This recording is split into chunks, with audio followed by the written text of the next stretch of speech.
이 말씀을 가지고 믿음, 질서의 재정렬이라는 제목으로 함께 은혜를 나누고자 합니다. 우리가 믿음 생활하면서 참 답답할 때가 많이 있습니다. 문제를 만났음에도 불구하고 문제를 해결할 능력이 없는 것 같고, 분명히 예수 믿고 성령을 받았음에도 성령의 능력이 나타나지 않는 것 같고, 분명히 기도할 줄 알고 기도했음에도 불구하고 응답이 떨어지지 않는 것 같은 그런 삶. 인간의 답답함이 바로 그런 데 있는 것입니다. 그 원인이 어디에 있을까? 믿음이 없는 것도 아니고 또 기도를 하지 않는 것도 아니고 여러 가지 이유가 있을 것 같습니다만, 하나님께서 오늘 우리에게 주시는 이 말씀을 붙들면 그 모든 것들이 해소되는 것을 발견하게 됩니다. 그래서 말씀이 오늘 우리에게 그것을 주고 계신 것입니다. 창세기 1장 1절은 이렇게 선포합니다. 태초에 하나님이 천지를 창조하시니라. 이건 어떤 증명도 할 수 없는 것입니다. 그냥 하나님의 일방적인 선포입니다. 이렇게 선포하시고 하나님께서는 2절에서 그 창조의 상황이 어떠한가 하는 것을 우리에게 말씀해 주십니다. 땅이 혼돈하고 공허하며 흑암이 깊음 위에 있고 하나님의 영은 수면 위에 운행하시니라. 혼돈의 상태에서 하나님의 창조가 시작이 되었습니다. 그 방향은 질서를 향해서 나가게 됩니다. 이 질서라는 것은 우주 만물을 창조하시는 하나님의 기본적인 개념이었습니다. 우리는 이 말씀에서 혼돈과 공허에서 새로운 질서와 조화를 만들어내시는 하나님의 손길을 만날 수 있게 됩니다. 그런데 그 방법을 우리가 유심히 볼 필요가 있습니다. 하나님께서는 그 혼돈과 흑암과 공허함을 미워하고 증오하면서 내가 저것을 없애버려야지, 내가 저것을 치워버려야지 라고 하신 것이 아니라는 것입니다. 하나님의 영은 그 위에, 혼돈 위에, 공허 위에, 흑암 위에 운행하십니다. 이것이 어떻게 다가오는가 하면 하나님께서는 그 혼돈과 무질서를 멀리서 바라보시면서 저건 내가 보기에 더럽다, 저건 내가 치워야 되겠다, 없애버려야 되겠다 하신 것이 아닙니다. 마치 어떤 느낌이냐면, 걱정하지 마라, 내가 너에게 새 질서를 줄게, 어둠을 벗어나게 만들어 줄게, 아름다움을 줄게 라고 속삭이시면서 다가오시는 것 같습니다. 그 혼돈 위에 하나님께서 영으로 들어오신 것입니다. 우리는 이것을 생각할 때 느끼게 됩니다. 아, 하나님이 일하시는 것이 이런 것이구나. 인간은 더러운 것을 보면 치워버리고 싶어 합니다. 악한 것을 보면 없애버리고 싶어 합니다. 그러나 하나님은 그 속으로 들어오십니다. 죄악된 이 세상에 예수님이 육신을 입고 들어오신 것처럼 사랑으로 들어오시는 것입니다. 그런 의미에서 본다면 천지창조는 무계획 속에서 이루어진 것도 아니고 즉흥적으로 이루어진 것도 아니고 그 속에 하나님의 사랑이 들어있는 모습으로 오는 것입니다. 그런데 그 모습이 어떤 모습인가? 질서라는 것입니다. 사람들은 깨닫는 것 같습니다. 하나님이 만드신 그 질서 속에 움직이는 것을 바라보고 아름답다라고 느끼는 것입니다. 그래서 이 우주를, 이 질서를 코스모스라고 부르는 것입니다. 하나님께서는 이 질서 있게 창조된 세상을 보시고 말씀하십니다. 보시기에 좋았더라. 우리는 사람의 손때가 묻지 않은 자연 만물을 보면 다 느낍니다. 아, 아름답다. 왜 아름답습니까? 왜 그것을 우리가 느낍니까? 그것은 하나님께서 창조하신 질서 속에서 움직이고 있기 때문입니다. 어떤 곳에 가면 나도 모르는 사이에 감탄이 나옵니다. 너무 아름답기 때문에 그 말밖에 나오지 않는 것입니다. 하나님의 창조대로 움직이면 아름답습니다. 보시기에 좋았다. 하나님의 천지 창조의 절정은 인간 창조입니다. 하나님은 인간을 만드시고 심히 좋았더라 말씀하셨습니다. 하나님께서는 하나님의 형상과 모양대로 사람을 만드셨습니다. 그리고 에덴 동산을 만들고 그 동산을 다스리라 하셨습니다. 그리고 가장 아름다운 질서를 만드셨습니다. 동산 중앙에 선악을 알게 하는 나무를 놓고 절대로 먹지 마라, 먹으면 반드시 죽으리라 하셨습니다. 사람이 아무리 탁월해도 선악을 알게 하는 나무 앞에 딱 서면 하나님은 창조주, 인간은 피조물이다. 이것을 잊지 마라. 이 질서를 지키는 한 인간은 영원한 존재가 될 것이다. 아름다운 삶을 살게 될 것이다. 실제로 에덴 동산에 하나님이 생명나무를 주신 이유가 무엇일까? 하나님의 원래 계획은 인간을 영원히 존재하는 존재로 만드신 것입니다. 하나님과 영원히 교제하는 존재로 만드신 것입니다. 그런데 하나님의 이 아름다운 질서를 파괴하는 존재가 있었습니다. 사탄입니다. 창세기 3장 1절은 이렇게 기록합니다. 그런데 뱀은 이런 말로 시작을 합니다. 사탄은 언제나 하나님이 창조하신 세계를 파괴하려고 합니다. 하나님이 만드신 아름다운 질서를 파괴하려고 합니다. 그것은 하나님을 향한 적대적인 것을 드러내지 않고 오히려 하나님에 대한 의심을 하게 만드는 것입니다. 하나님의 말씀을 의심하게 만듭니다. 하나님이 참으로 먹지 말라 하시더냐? 질문으로 하나님의 선하심과 진실성을 흔듭니다. 아담과 하와가 이 질문에 흔들리자 뱀은 정녕 죽지 아니하리라고 말하면서 하나님의 말씀을 정면으로 부정합니다. 그리고 욕망을 자극합니다. 네가 저것을 먹는 날에는 하나님과 같이 될 것이다. 이것이 죄의 본능입니다. 피조물을 창조주의 자리에 앉히는 것, 이것이 모든 죄의 시작입니다. 어떤 핑계를 댄다 할지라도 죄의 본질 속에 들어가면 하나님 없이도 살 수 있다.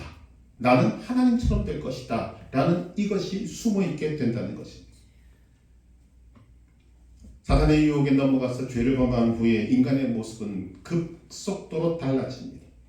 이제는 하나님과 동행하면서 기쁨을 느꼈던 사람이 이제는 하나님의 낯을 피하여 숨는 존재가 되었습니다. 죄는 언제나 두려움과 단절을 낳습니다. 왜 그렇습니까? 질서가 깨졌기 때문입니다. 또한 죄가 들어오고 난 이후에 인간은 서로를 탓합니다. 아담은 여자를 탓하고 여자는 뱀을 탓합니다. 책임을 회피하는 태도는 죄의 자연스러운 결과인 것입니다. 죄는 하나님과 인간과의 아름다운 관계를 깨뜨릴 뿐만 아니라 인간과 인간과의 관계, 또 인간 자기 스스로의 관계를 파괴시켜 버리는 것입니다. 모든 질서를 파괴하는 것입니다. 죄의 열매는 자유가 아닙니다. 하나님처럼 될 것이라는 그 유혹이 정답이 아닙니다. 오히려 하나님과 등을 돌리게 되고 하나님과 원수가 되고 단절과 파괴를 가져오게 되는 것입니다. 하나님은 이런 죄를 가볍게 여기지 않습니다. 그리고 분명히 심판을 선포하십니다. 아담과 하와에게 심판을 선포하시고 뱀에게 그리고 심지어 땅까지 하나님의 심판이 무섭게 선포됩니다. 그러나 놀라운 사실은 그 하나님의 엄청난 심판 속에 회복의 말씀을 주셨다는 것입니다. 여자의 후손이 뱀을 향하여 너의 머리를 상하게 할 것이다. 우리는 압니다. 이 여자의 후손이 바로 예수 그리스도시라는 것을. 예수님은 십자가에서 뱀의 머리를 박살 내신 것입니다. 타락은 인류의 운명을 송두리째 바꾼 사건입니다. 그러나 그 타락 속에 하나님은 더 깊고 더 넓은 하나님의 구원을 남겨두셨습니다. 인간이 무너진 그 자리에서 하나님은 회복의 길을 준비하신 것입니다. 뱀의 머리를 상하게 할 것이라는 약속은 예수 그리스도가 이 땅에 오심으로 성취되었습니다. 예수님이 이 땅에 오셔서 모든 병을 고치시고 모든 귀신을 쫓아내셨습니다. 그리고 마지막에는 십자가를 지시고 죽었다가 부활 승천하셨습니다. 그리고 보혜사 성령님을 보내셨습니다. 인간이 죄로 무너진 자리에서 선포된 그 회복의 길은 몇 천 년이 지나서 성취되었습니다. 하나님이신 예수 그리스도가 이 땅에 오심으로 회복의 길이 열렸습니다. 무엇을 회복시키셨습니까? 무너진 창조 질서를 회복시키셨습니다. 이런 의미로 보면 우리가 예수 그리스도를 믿음으로 얻는 구원은 창조 질서의 회복입니다. 예수님은 죽으시고 부활하심으로 이 회복의 길을 여신 것입니다. 예수님이 주신 이 회복은 하나님과 사람의 관계를 회복시키셨습니다. 사람과 사람과의 관계를 회복시켰습니다. 사람 자기 스스로 자기 자신과의 관계를 회복시켰습니다. 그리고 이 죄로 인해 저주받은 땅까지 다 회복시키셨습니다. 그것이 십자가의 능력입니다. 그렇다면 오늘 우리가 가고 있는 이 믿음의 길은 무엇인가? 창조 질서의 재정렬이라는 것입니다. 우리는 하나님의 은혜로 예수 그리스도의 십자가와 죽으신 부활로 구원함을 얻어서 생명을 얻게 되었습니다. 그럼 우리에게 주어진 이 구원은 무엇인가? 하나님의 이 구원을 우리의 삶에서 창조 질서를 회복함으로 나타내야 한다는 것입니다. 성경이 그토록 강조하는 믿음은 무엇인가? 믿음은 하나님과의 관계를 재정렬하는 것입니다.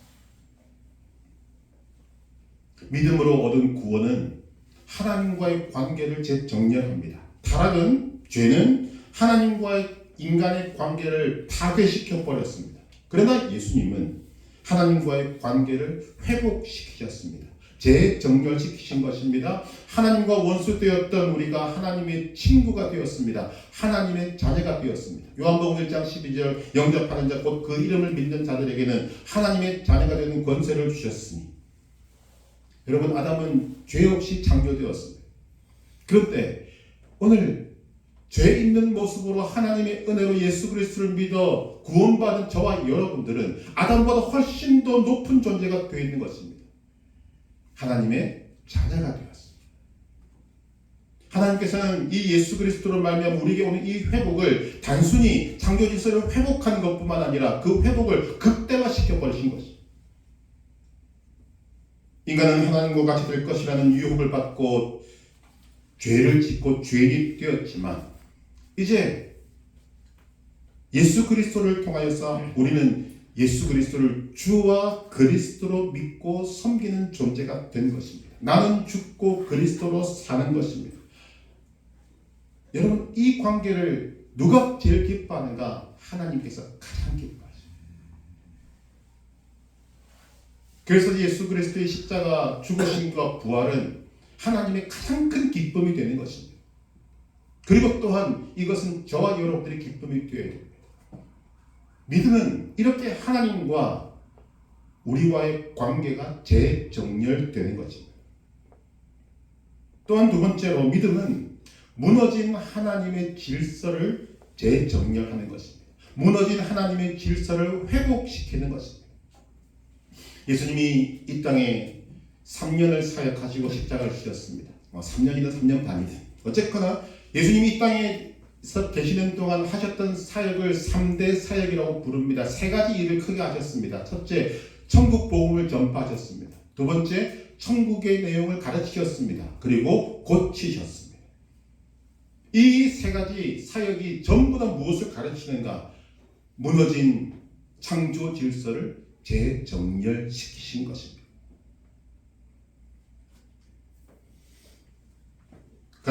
전파심을 통해서 천국을 전파하셨고 가르치심을 통해서 천국과 천국 백성의 삶을 가르치셨습니다.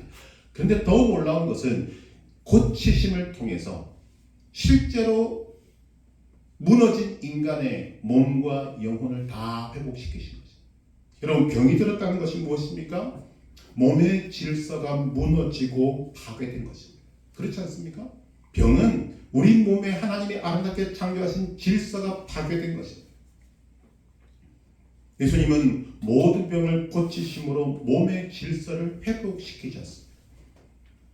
귀신 들렸다는 것은 영혼의 질서가 파괴되고 무너진 것입니다. 예수님은 모든 귀신, 만나는 귀신들 다 쫓아내심으로 이 영혼의 질서를 회복시키셨습니다. 예수님의 이 사역으로 몸이 낫고 귀신이 쫓겨난 사람들의 특징이 무엇인가? 그들에게는 기쁨이 있습니다. 하나님께서 천지 만물을 창조하시면서 하셨던 말씀과 똑같은 것입니다. 보시기에 좋았더라. 보시기에 심히 좋았더라. 하나님과의 관계가 회복된 사람에게 있어야 될 가장 핵심적인 내용이 뭡니까? 기쁨입니다. 우리가 왜 기뻐하지 못하는가?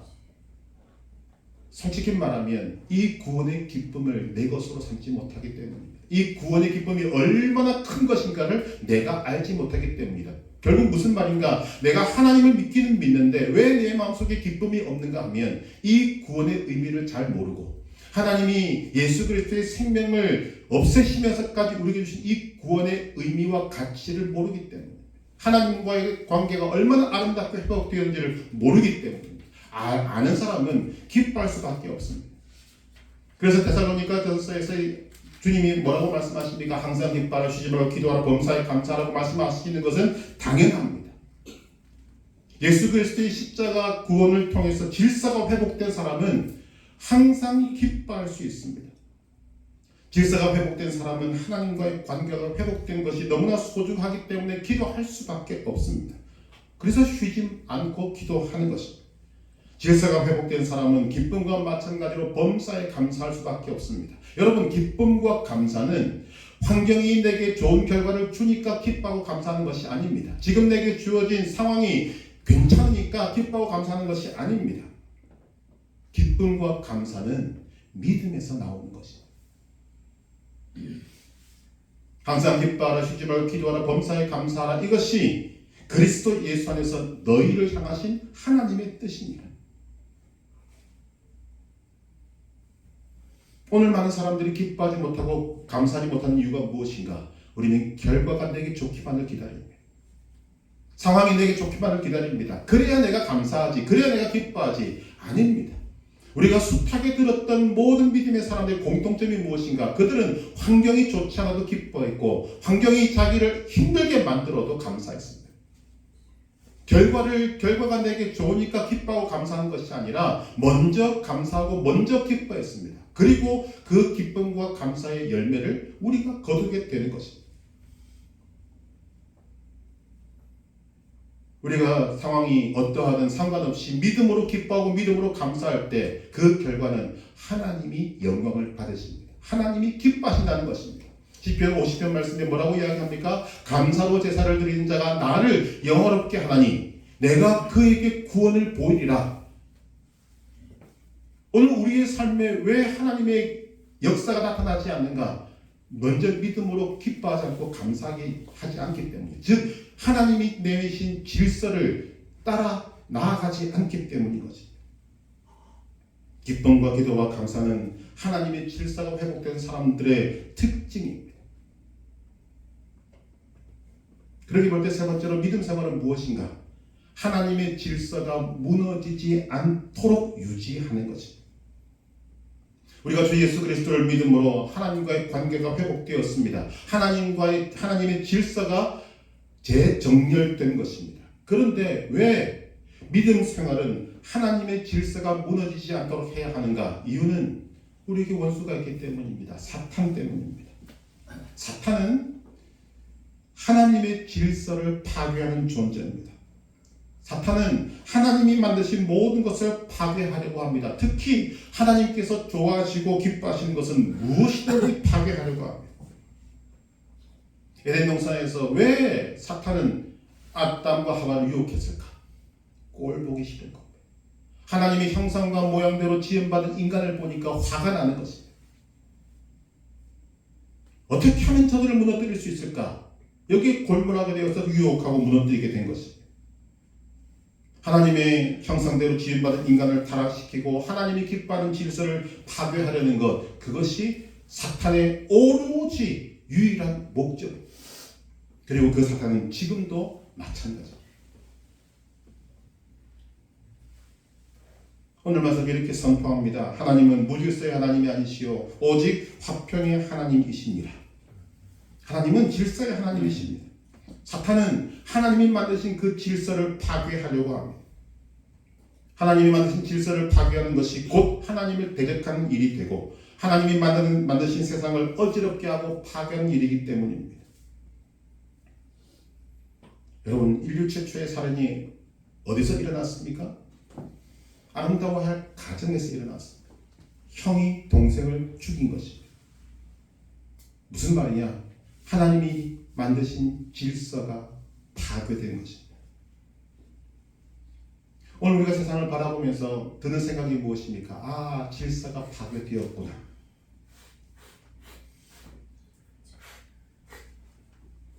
우리 중에 그런 분이 없기를 바랍니다만 자기 개인의 삶이 무너지고 가정이 무너지고 사회가 무너지고 나라가 무너집니다. 왜 그렇습니까? 질서가 파괴되었기 때문입니다. 생명의 질서, 영적인 질서, 관계의 질서 등이 무너져 내린 것입니다. 여러분, 질서가 무너지면 아름다움은 찾아볼 수가 없습니다. 하나님이 아름답게 창조하신 세상을 사탄은 어떻게 해서든지 혼돈과 공허 속으로 몰아갑니다. 왜? 아름답지 않아야 하기 때문입니다. 질서가 없으면 아름답지 못합니다.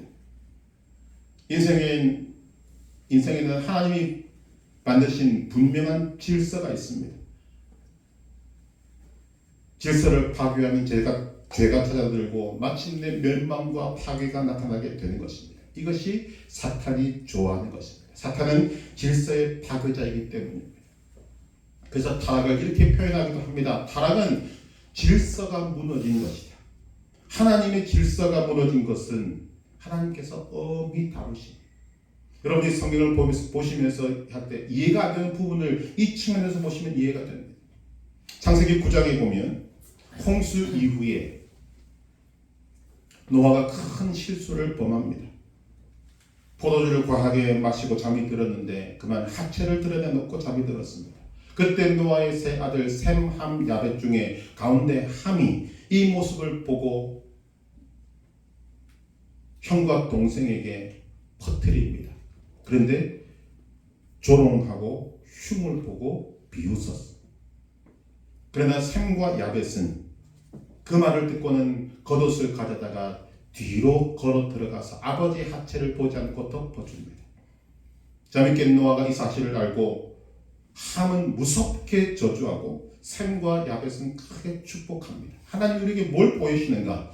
노아가 분명히 실수했습니다. 그런데 실수한 노아의 잘못보다 하나님 만드신 그 질서를 깨버리고 비방한 죄, 질서를 무너뜨린 죄, 이것이 더 크다라고 우리에게 말씀하시는 것입니다.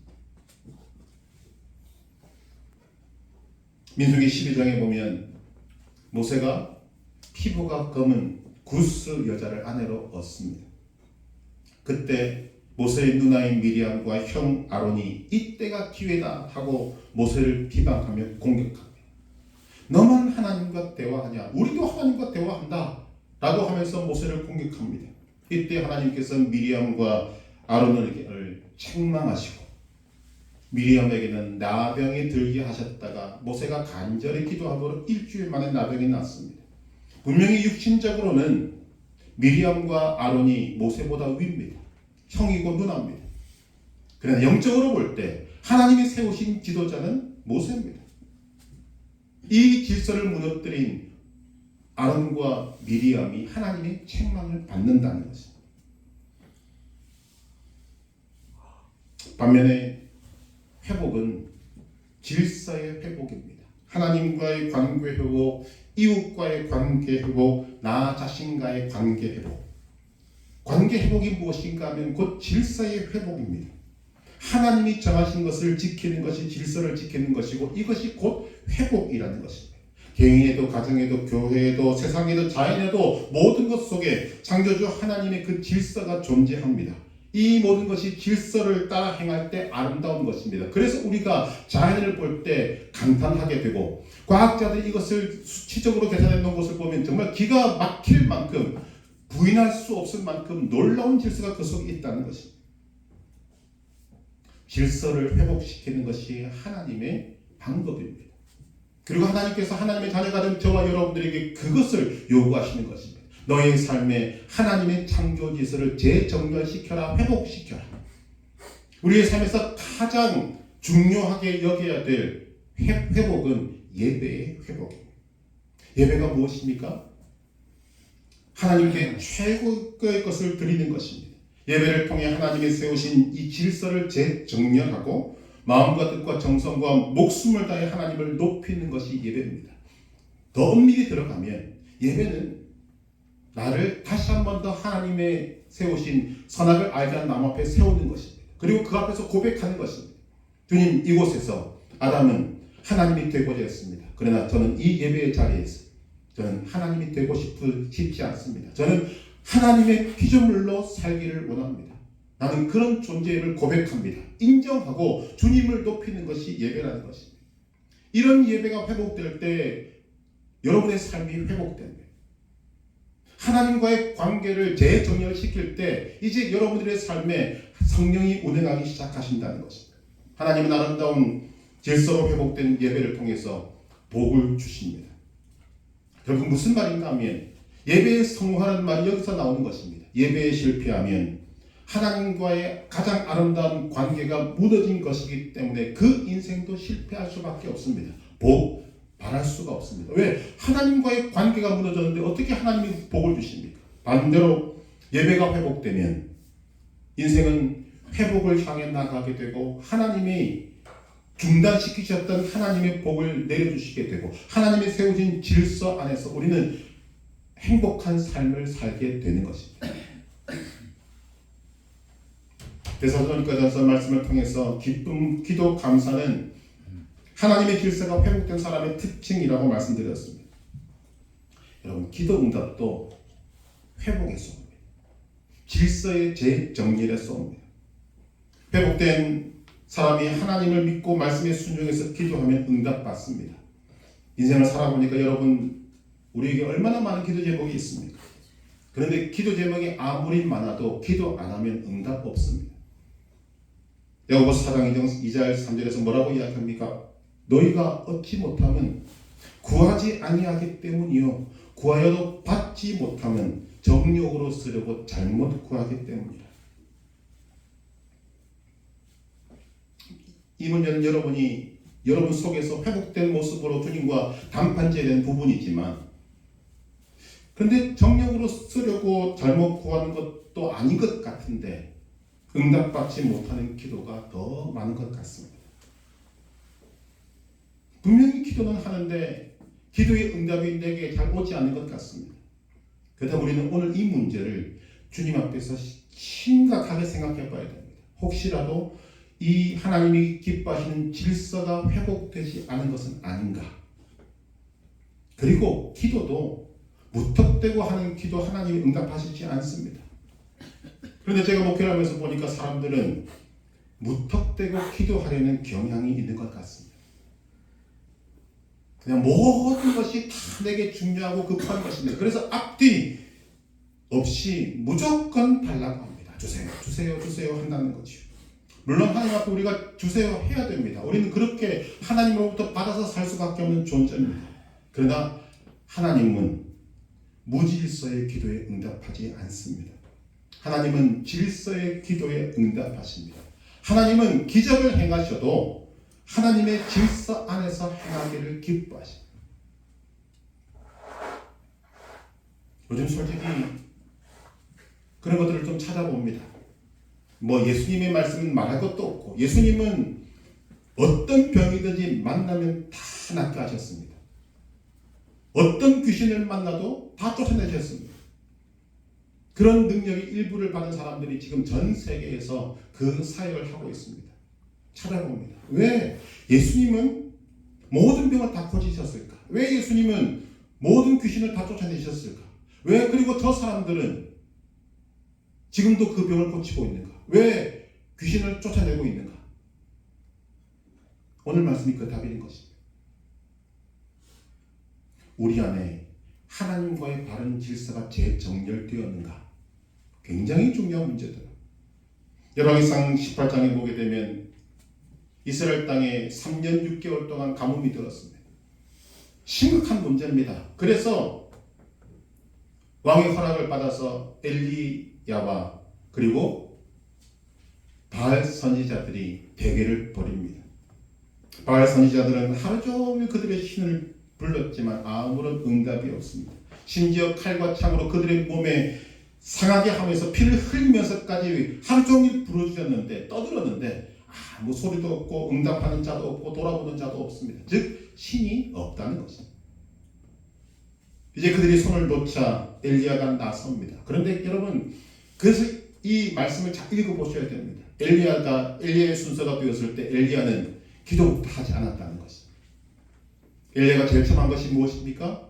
무너진 제단을 수축했습니다.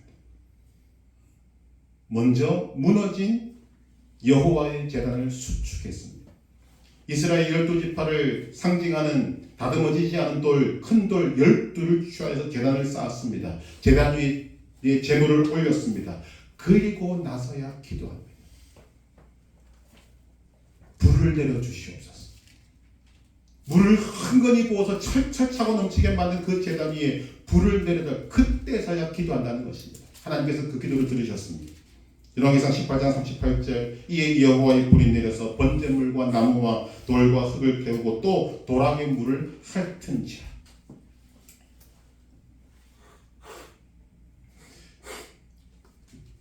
이제 여러분들의 눈이 성경을 읽을 때 여러분이 알고 있는 상식을 말씀을 생각할 때 초점이 좀 바뀌게 되기를 바랍니다. 엘리야가 기도 먼저 하지 않았습니다. 제단을 먼저 쌓았습니다. 그리고 제물을 제단 위에 올렸습니다. 의미가 있습니다. 제단을 쌓는다는 것이 무엇인가? 그것은 믿음의 행동입니다. 하나님과 나와의 관계가 어떤 관계인가를 정립하는 것입니다. 엘리야는 제단을 쌓으면서 하나님께서 불을 내려주신다는 확신, 믿음을 가졌습니다. 믿음으로 나아갔다는 것입니다. 엘리야는 자기가 믿는 하나님께서 자기의 기도에 응답해 주신다는 것을 먼저 확신했습니다. 믿었다는 것입니다. 성경은 뭐라고 이야기합니까? 하나님의 응답을 확실히 믿는 것이 하나님을 기쁘시게 하는 믿음이라고 했습니다. 히브리서 11장 6절 말씀, 믿음이 없이는 하나님을 기쁘시게 하지 못하나니 하나님께 나아간 자는 반드시 그가 계신 것과 또한 그가 자기를 찾는 자들에게 상 주시는 이심을 믿어야 할지니라. 이 믿음이 하나님을 기쁘시게 한다는 것입니다. 두 번째, 그는 제단을 쌓고 그 위에 제물을 올려놓았습니다. 여러분, 성경이 우리에게 말하는 제물을 태운다는 의미가 무엇입니까? 구약적인 의미로 따지면 나를 태우는 것입니다. 그 제물은 나를 대신해서 타는 것입니다. 이를 신약에서는 몸으로 산 제사 드리는 것, 몸으로 산 제사를 드리는 것이라고 말합니다.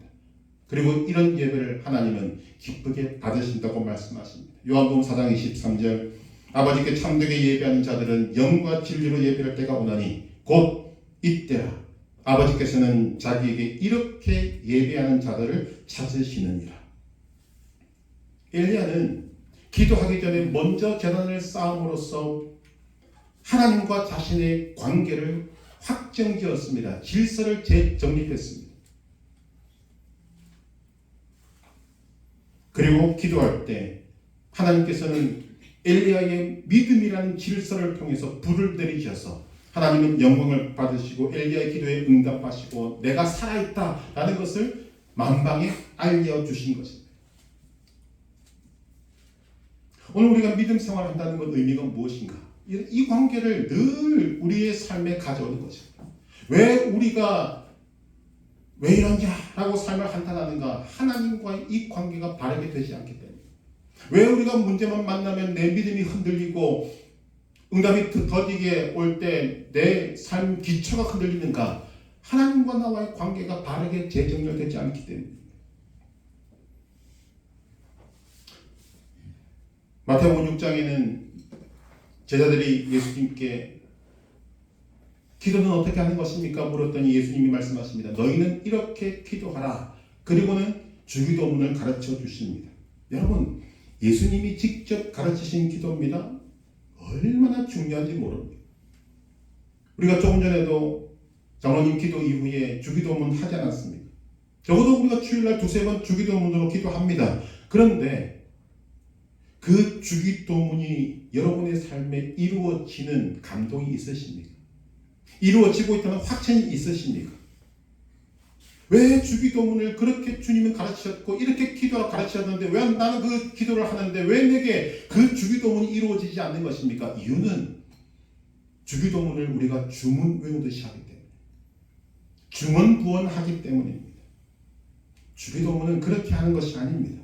주님께서 가르쳐 주셨다는 의미에다가 우리는 그 안에서 질서의 회복 차원에서 해야 될 그 모든 모습들을 망각하기 때문에 우리는 마음적으로는 그렇습니다. 몇 번의 질서를 회복하고 난 뒤에 나와야 될 오늘 우리에게 일용할 양식을 주시옵고를 먼저 하고 싶습니다.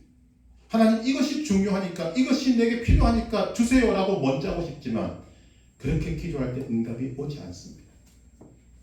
그럼 어떻게 해야 되는가? 그 앞에 있는 응답이 올 수 있는 질서를 회복해야 한다는 것입니다. 그 첫 번째가 무엇인가? 하늘에 계신 우리 아버지요. 여러분 이것은 단순히 기도를 도입하는 그런 도입부가 아닙니다. 위치를 조정하는 것입니다. 내가 지금 누구에게 말하고 있는가? 내가 지금 누구에게 기도하고 있는가? 이것을 이해하지 못하고 읊조리면 그건 그냥 단순히 습관으로 가는 것입니다. 그냥 주문처럼 흘러가는 것입니다. 이것을 뭐라고 할 수 있는가 하면 옛날 우리가 어릴 때 했었던 라디오 주파수 맞추는 것과 똑같다고 보면 됩니다. 내 기도를 들으시는 분이 누구신지를 우리는 찾아야 한다는 거죠. 중구난방으로 아무 신에게 우리가 하는 것이 아닙니다. 하늘에 계신 내 아버지에게 하는 것입니다. 우리가 기도 응답 받기 위해서 가장 먼저 해야 될 것, 하나님과 나와의 관계를 재정렬해야 한다는 것입니다. 어떤 것보다도 이것이 먼저 있어져야 합니다.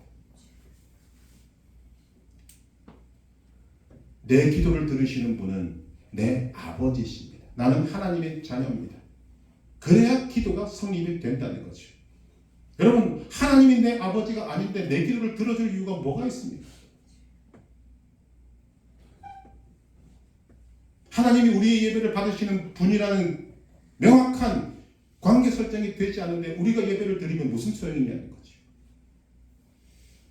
성경은 우리에게 마음과 뜻과 생명을 다해서 하나님을 예배하라고 말씀하고 있는데 그분이 정말 그렇게 내가 생명을 바쳐서 드릴 하나님이 맞는가 하는 것입니다.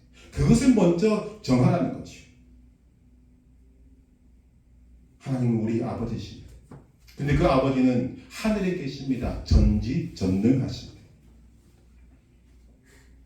이것이 주님이 우리에게 가르치신 첫 번째 열쇠입니다.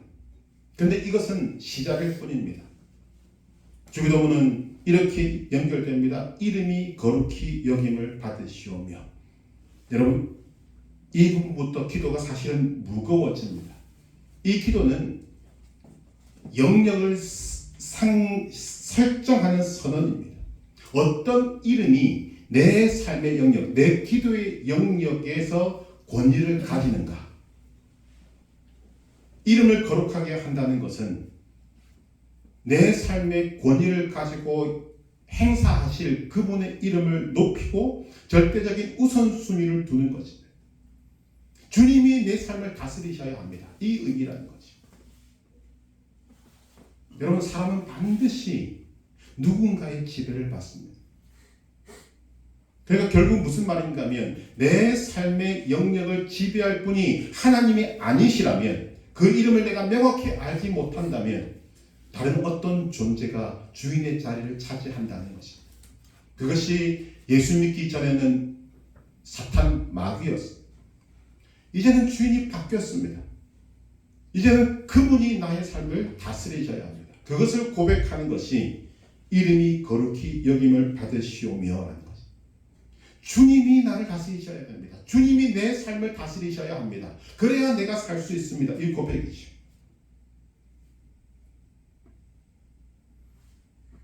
그리고 세 번째는 사실 굉장히 무거운 것인데 우리는 하나도 무겁지 않게 고백합니다. 나라가 임하옵시며 뜻이 하늘에서 이루어진 것 같이 땅에서도 이루어지이다. 우리는 쉽게 말합니다만 여러분, 이거 굉장히 저와 여러분들에게 힘들고 어려운 것입니다. 이 말이 무슨 말인가 하면 나라가 임하시오며 뜻이 하늘에서 이루어진 것 같이 땅에서도 이루어지이다. 이 고백은 내가 나의 삶을 다스리는 것을 포기하는 것입니다. 나의 통제를 내려놓는 것입니다. 통치의 교체를 의미합니다. 내 인생의 주인은 내가 아닙니다. 하나님이십니다. 하나님의 뜻이 내 삶에 이루어지기를 원합니다라고 기도하면서 계속 내 뜻을 고집할 수는 없지 않습니다.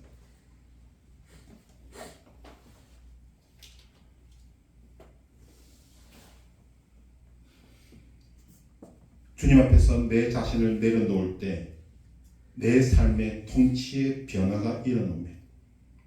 그리고 이 기도는 주문이 아니라 단순히 소리가 아니라 이론이 아니라 우리의 삶의 실제가 되는 것입니다.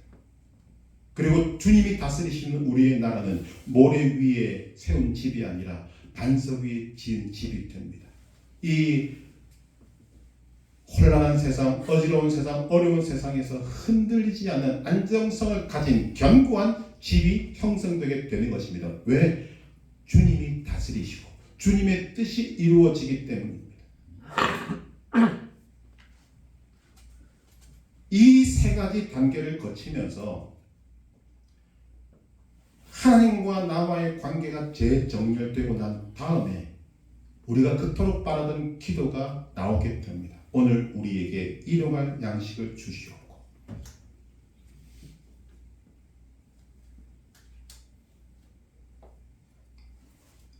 주기도문은 단순히 주님이 가르치신 기도, 우리가 어떤 기도의 마지막에 하는 기도, 모이면 기도하는 기도에서 끝나는 것이 아닙니다. 주기도문이 나타내는 이 질서의 재정렬이 우리의 이해 속에서, 우리의 믿음 속에서 그것이 주님이 가르치신 대로 선포될 때 그것은 우리의 삶을 바꾸기 시작합니다. 우리의 삶을 실제적인 변화를 일으키게 된다는 것입니다. 무엇보다 주기도문을 제대로 주님 앞에 드리면 내 삶에 누구도 건드릴 수 없는 하나님의 나라가 이루어지게 되는 것입니다.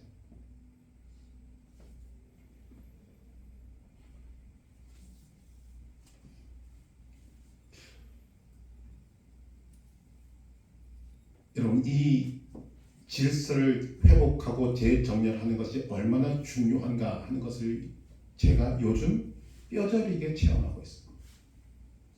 제가 여러분 얼마나 고민이 많겠습니까? 여러분들 위해서 기도하고 어떤 기도 제목들이 사실은 굉장히 많은데 그런 기도 제목들을 가지고 기도할 때마다 답답할 때가 한두 번이 아닙니다. 응답이 안 되는 것 같거든요. 그런데 최근에 이 질서를 따라 하나님 앞에 기도하는 순간부터 하나님이 응답을 주시기 시작합니다. 아, 내가 이것을 몰랐구나. 말씀드렸다시피 교회 재정 놓고 기도하고 저희 가정 놓고 기도하고 돈 문제 같은 경우에도 전에 같으면 무조건 주님 주세요, 필요하니까 주세요 라고 기도했습니다. 그런데 이제는 그렇게 기도 못합니다. 왜? 원리가 나왔기 때문에. 분명한 원리가 있기 때문에. 하나님 앞에서의 위치, 하나님과의 관계의 회복, 그리고 믿음의 질서를 재정렬하고 난 다음에 주세요 하는 의미가 달라집니다. 그것이 무엇으로 달라집니까? 응답으로 달라집니다. 저는 여러분에게 이 기도의 능력이 여러분 삶에 실제로 나타나게 되기를 바랍니다. 그리고 확신합니다. 여러분이 이것을 가지고 기도하면 하나님과의 나와의 관계를 재정립시키고 관계를 회복하고 주님 앞에 기도하면 요한복음 15장 5절 말씀과 같이 나는 포도나무여 너희는 가지라. 그가 내 안에 내가 그 안에 거하면 사람이 열매를 많이 맺나니 나를 떠나서는 너희가 아무것도 할 수 없습니다. 요한복음 15장 7절 더하지 않습니까? 너희가 내 안에 거하고 내 말이 너희 안에 거하면 무엇이든지 원하는 대로 구하라. 그리하면 이루리라. 그래서 여러분 성경을 보시면 이 질서에 대한 말씀들이 너무나 많이 있습니다. 아니 전부 다라고 저는 생각합니다. 하나님은 항상 우리에게 무언가를 하라고 하시기 전에, 우리가 무언가를 주시기 전에 먼저 관계 설정부터 먼저 하십니다. 잘 아는 시편 23편 1절 여호와는 나의 목자시니 내게 부족함이 없으리로다. 주님을 나의 목자로 인식하는 사람에게 주님은 모든 것을 공급하십니다. 관계도 없는 사람에게 주시는 것이 아닙니다. 방금 말씀드린 바와 같이 요한복음 15장 5절 나는 포도나무요 너희는 가지라. 그가 내 안에 내가 그 안에 거하면 사람이 열매를 많이 맺나니 나를 떠나서 너희가 아무것도 할 수 없습니다. 믿음은 하나님과의 관계를 재정렬하는 것입니다. 믿음은 무너진 하나님의 질서를 여러분들의 삶에 재정렬하는 것입니다. 믿음은 내 안에 임하신 하나님의 질서가 이제는 무너지지 않도록 유지하는 것입니다.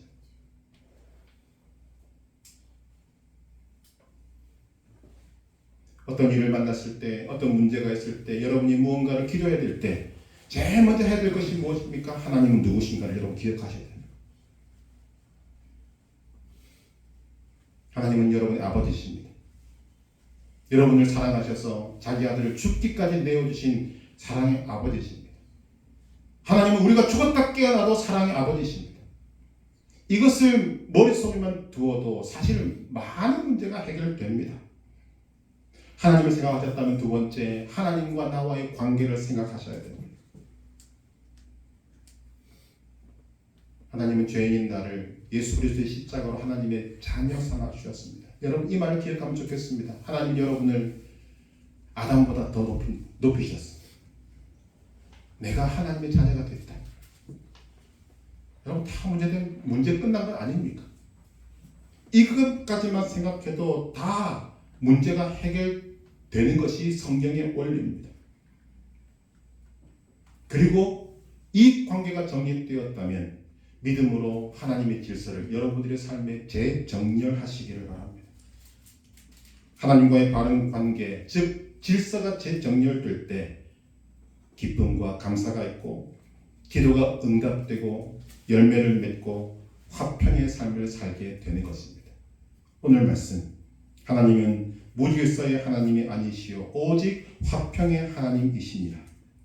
그리고 하나님의 질서를 파괴하려는 사탄 마귀와 싸워 이겨서 여러분들의 삶에 하나님의 질서를 유지하시기를 바랍니다.